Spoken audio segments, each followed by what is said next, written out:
വിശുദ്ധ യോഹന്നാൻ എഴുതിയ സുവിശേഷം അധ്യായം 12 വാക്യങ്ങൾ 1 മുതൽ 11 വരെ. തൈലാഭിഷേകം. മരിച്ചവരിൽ നിന്ന് താൻ ഉയർപ്പിച്ച ലാസർ താമസിച്ചിരുന്ന ബഥാനിയായിലേക്ക് പെസഹായ്ക്ക് 6 ദിവസം മുമ്പ് യേശു വന്നു.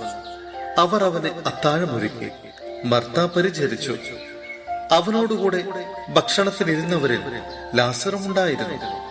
മറിയം വിലയേറിയതും ശുദ്ധവുമായ ഒരു കുപ്പി നാർദീൻ സുഗന്ധതൈലമെടുത്ത് യേശുവിന്റെ പാദങ്ങളിൽ പൂശുകയും തന്റെ തലമുടി കൊണ്ട് അവന്റെ പാദങ്ങൾ തുടയ്ക്കുകയും ചെയ്തു. തൈലത്തിന്റെ പരിമളം കൊണ്ട് വീടു നിറഞ്ഞു.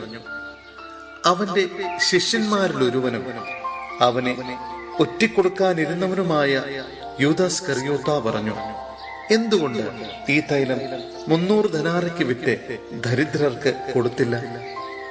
അവൻ ഇത് പറഞ്ഞത് അവന് ദരിദ്രരോട് പരിഗണനയുണ്ടായിരുന്നത് കൊണ്ടല്ല, പ്രത്യുത അവൻ ഒരു കള്ളനായിരുന്നത് കൊണ്ടും പണസഞ്ചി അവന്റെ കയ്യിലായിരുന്നത് കൊണ്ടും അതിൽ വീഴുന്നതിൽ നിന്ന് അവൻ എടുത്തിരുന്നത് കൊണ്ടുമാണ്.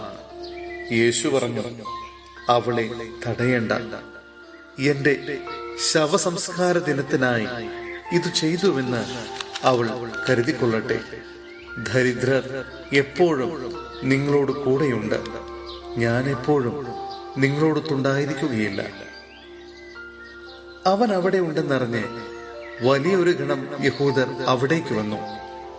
അവർ വന്നത് യേശുവിനെ ഉദ്ദേശിച്ചു മാത്രമല്ല, അവൻ മരിച്ചവരിൽ നിന്ന് ഉയർപ്പിച്ച ലാസറിനെ കാണാൻ കൂടിയാണ്.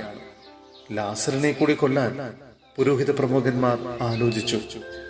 എന്തെന്നാൽ അവൻ നിമിത്തം യഹൂദരിൽ വളരെ പേർ അവരെ വിട്ട് യേശുവിൽ വിശ്വസിച്ചിരുന്നു. സഹോദരരെ, വിശുദ്ധ പൗലോസ് ശ്ലീഹ കൊറിന്ത്യസിലെ സഭയ്ക്ക് എഴുതിയ 2-ാം ലേഖനം അധ്യായം 2 വാക്യങ്ങൾ 14 മുതൽ 17 വരെ. ആകുലതയും ആശ്വാസവും. ക്രിസ്തുവിൽ ഞങ്ങളെ എല്ലായ്പ്പോഴും വിജയത്തിലെത്തിക്കുകയും അവനെക്കുറിച്ചുള്ള ജ്ഞാനത്തിന്റെ സൗരഭ്യം ഞങ്ങൾ വഴി എല്ലായിടത്തും പരത്തുകയും ചെയ്യുന്ന ദൈവത്തിന് സ്തുതി. എന്തുകൊണ്ടെന്നാൽ രക്ഷിക്കപ്പെടുന്നവരുടെ ഇടയിലും ശിക്ഷിക്കപ്പെടുന്നവരുടെ ഇടയിലും ഞങ്ങൾ ദൈവത്തിന് ക്രിസ്തുവിന്റെ പരിമളമാണ്. ഒരുവനെ മരണത്തിൽ നിന്ന് മരണത്തിലേക്കുള്ള സൗരഭ്യവും അപരന് ജീവനിൽ നിന്ന് ജീവനിലേക്കുള്ള സൗരഭ്യവും.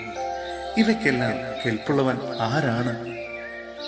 ദൈവവചനത്തിൽ മായം ചേർത്ത് കച്ചവടം ചെയ്യുന്ന അനേകരുണ്ട്. അവരെ പോലെയല്ല ഞങ്ങൾ, മറിച്ച് ദൈവസന്നിധിയിൽ വിശ്വസ്തരും ദൈവത്താൽ നിയോഗിക്കപ്പെട്ടവരുമെന്ന നിലയിൽ ക്രിസ്തുവിൽ ഞങ്ങൾ സംസാരിക്കുന്നു.